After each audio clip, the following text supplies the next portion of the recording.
pessoas, sejam muito bem-vindos ao Sociologia Antes que Acabe. Eu sou o professor Thiago Siegel, esse é mais um vídeo nosso aqui na internet. E hoje vamos trocar uma ideia sobre a última pesquisa Datafolha para a corrida presidencial. Como vocês devem ter visto, a pesquisa saiu de novo utilizando o nome do Lula, que tem gerado muitas críticas. Vamos conversar um pouquinho para entender por que o nome do Lula continua aparecendo nas pesquisas e por que ele continua como líder dessas pesquisas. Então, vamos lá. Primeira coisa importante. Eu acredito que nessa altura do campeonato, todos nós sabemos que o Lula não deve ser candidato à presidência esse ano. O que possa deixar muita gente desatenta, revoltada e tudo mais. Mas eu não acredito que o Lula consiga reverter nesse momento a sua situação judicial e não acredito que a justiça terá a mesma velocidade que teve até esse momento para julgar as suas ações. Mas ainda assim ele continua na corrida da presidência e ainda assim o PT continua mantendo ele como candidato à presidência. Por quê? Primeira coisa que eu queria dizer para vocês é bem óbvio, o PT é excelente para criar narrativa. E criar a narrativa do golpe implica em necessariamente manter o Lula como candidato à presidência até as últimas consequências. E, quando não for mais possível manter o nome do Lula, aí sim indicar um outro nome, seja o Fernando Haddad, seja o Jacques Wagner, ou seja, de repente, um eventual apoio ao Ciro Gomes, o que eu não acredito que aconteça, para manter o máximo possível os votos do Lula, esses 30% que ele segue na frente. Bom, e ele continua com 30%. Ele está preso. Como ele pode ter 30% ainda? Isso se explica através de pelo menos 3 fenômenos. Eu não vou aprofundar nenhum deles, fica o exercício para você que está assistindo, que curte o canal, fazer esse aprofundamento ou para a gente debater logo em seguida. Fazer aprofundamento é ótimo. Primeira coisa, os números positivos do governo Lula. As pessoas lembram disso, né? E quando a gente pega quase todos os indicadores econômicos do governo Lula, isso justifica porque ainda tantas pessoas votam no governo Lula. O segundo grande fator que vai explicar isso é a incapacidade de outros partidos, em especial do PSDB, de lançar um candidato de relevância popular ou até mesmo de lançar um candidato. Em 2014 eu ouvia pessoas por aí, os grandes analistas de Facebook, dizendo que o Aécio perdeu, mas eventualmente ele vai ganhar a próxima eleição. E eu já falava naquela época, o Aécio nem é candidato do PSDB na próxima eleição. O PSDB meio que funciona como uma cobra que come o próprio rabo, né? Enquanto os caciques do partido não se entendem entre eles, o PSDB não consegue lançar um candidato. E na verdade a gente nem tem certeza se é o Alckmin o candidato do PSDB. Porque eu acho que o golpe também já está sendo armado em relação ao Alckmin, se ele não atingir 10, 11% nas próximas pesquisas de intenção. Então esse é um segundo fator, a incapacidade de outros partidos, em especial do PSDB, de lançar um candidato de destaque e que não lembrem determinadas ideias liberais que são rechaçadas pela maioria da população brasileira. E o terceiro motivo, é claro, é o quê? A não confiança da população brasileira no judiciário. Que sejamos sinceros. Outras pesquisas que eu vou deixar linkado aqui apontam que pelo menos 70% dos brasileiros não acreditam no judiciário. E literalmente os motivos, as razões para você acreditar no judiciário não são muito boas. Tem muita gente que se sente esperto, inteligentão, não vou votar no Lula porque o Lula está preso. Ora, não existe nenhum motivo para você se considerar inteligente se você acredita fielmente no judiciário brasileiro. E o contrário também é verdadeiro. Ninguém é mais ou menos inteligente porque não acredita no judiciário brasileiro. Então o conjunto desses 3 fatores explica, mesmo que de maneira rasteira, o porquê o Lula ainda lidera com os 30%, variando sempre entre 30% e 31%. Lula é seguido pelo Bolsonaro, com 17%, depois com Marina, com 10%, e aí Ciro Gomes, Geraldo Alckmin e todos os outros chamados pequenos candidatos. Os motivos que levam o Bolsonaro a ter 17%, variando de 17% a 19%, são bastante interessantes. Eu apontaria no primeiro momento pelo menos 3 motivos também.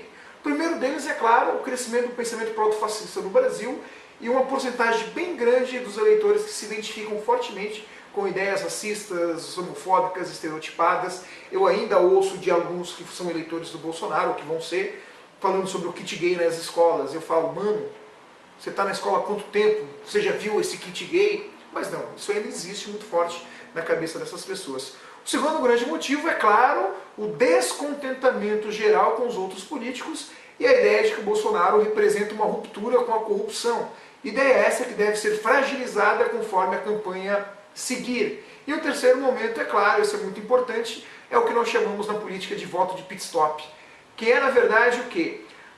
O típico eleitor do PSDB que está cansado com as, vamos falar assim, com as asneiras que o PSDB tem feito ultimamente e que está jogando seu voto para o Bolsonaro, mas que provavelmente mais em cima da hora deve retornar o voto para o PSDB. Já Marina e Ciro seguem atrás. A Marina ela tem mostrado um desempenho relativamente bom em todas as campanhas. Mas o que esses dados têm mostrado para a gente é uma coisa muito interessante, falar de uma maneira mais geral. Assim. A primeira delas é que a perseguição jurídica contra o Lula não abalou de todo o sentimento do brasileiro em relação ao PT, ou pelo menos o sentimento das camadas mais baixas do brasileiro em relação ao PT, em relação ao Lula. O PT pode até ser destruído, mas parece que a figura do Lula continua com um grande clamor, um grande apoio popular. 2. PSDB e PMDB aparentam como os principais derrotados a partir desse processo de impeachment. A mesma pesquisa mostra que 65% dos brasileiros não votariam em alguém indicado pelo Fernando Henrique Cardoso. A retomada de políticas neoliberais não conseguiu fazer crescer na mente do brasileiro o legado do governo Fernando Henrique Cardoso.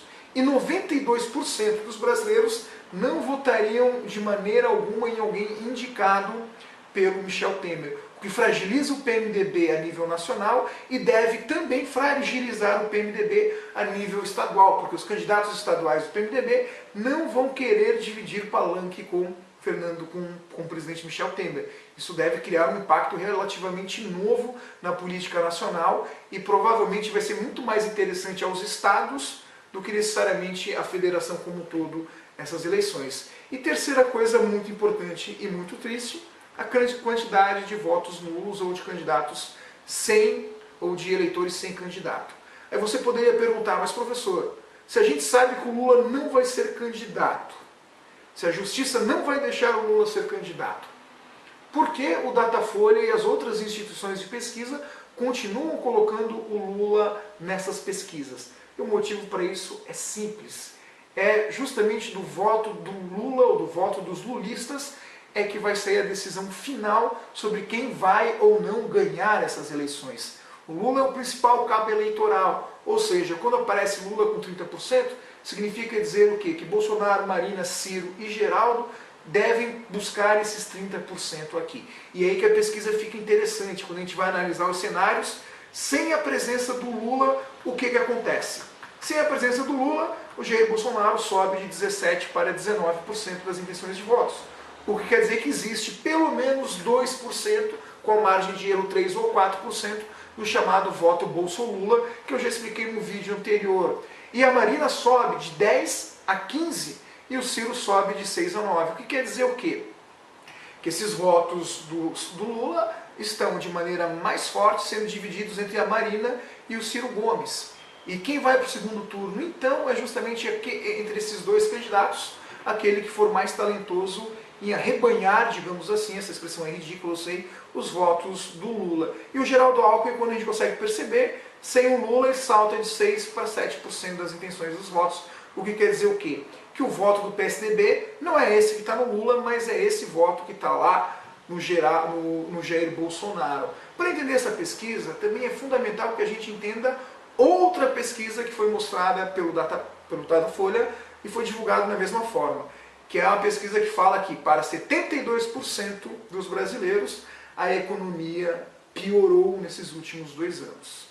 E esse dado também nos mostra o porquê há um certo crescimento de repúdio às políticas neoliberais e liberais adotadas pelo presidente Temer, o que explica o porquê Henrique Meirelles não consegue e não vai conseguir de jeito nenhum crescer nas campanhas eleitorais. E os candidatos que estão adotando propostas mais neoliberais temem também a não crescer muito. A pesquisa mostra que quase 60% dos brasileiros são favoráveis ao controle de preço. Né? A ampla maioria dos brasileiros, por exemplo, quando analisa a questão do gás e do combustível, entendem que a participação do Estado é fundamental nisso. Então vão rechaçar essas políticas neoliberais. Aí você pode pensar, então como o Bolsonaro não cai nessa pesquisa, já que Bolsonaro tem se mostrado, quando ele fala sobre economia, um defensor de privatizações e assim por diante? Por um motivo simples. O voto no Bolsonaro não é o voto atrelado a questões e discussões econômicas. O voto do Bolsonaro está muito atrelado à questão da corrupção e da suposta honestidade. E é por isso que Bolsonaro, sabiamente, porque a gente pode falar tudo o que quiser dele, mas menos que ele é um mau calculista político, digamos assim, ele sabe disso. E ele sabe que a partir do momento que ele entrar em debates mais econômicos com seus concorrentes, essas ideias que são rechaçadas pela grande maioria dos brasileiros vão ganhar mais identidade com ele e pode fazer com que ele perca também os votos. Dito tudo isso, é muito interessante que essa pesquisa mostra para a gente como o cenário político brasileiro ainda está em aberto e que existem muitas possibilidades aqui. Inclusive a possibilidade de aparecer um outsider e incorporar esses votos que são do Lula ou do PSDB, retomar esses votos que estão na figura do senhor Jair Bolsonaro. Pois bem, gente, espero que vocês tenham gostado do vídeo, espero ter trazido algumas coisas novas, ter ajudado vocês um pouco a interpretar esses dados. No mais, um forte abraço a todos e valeu!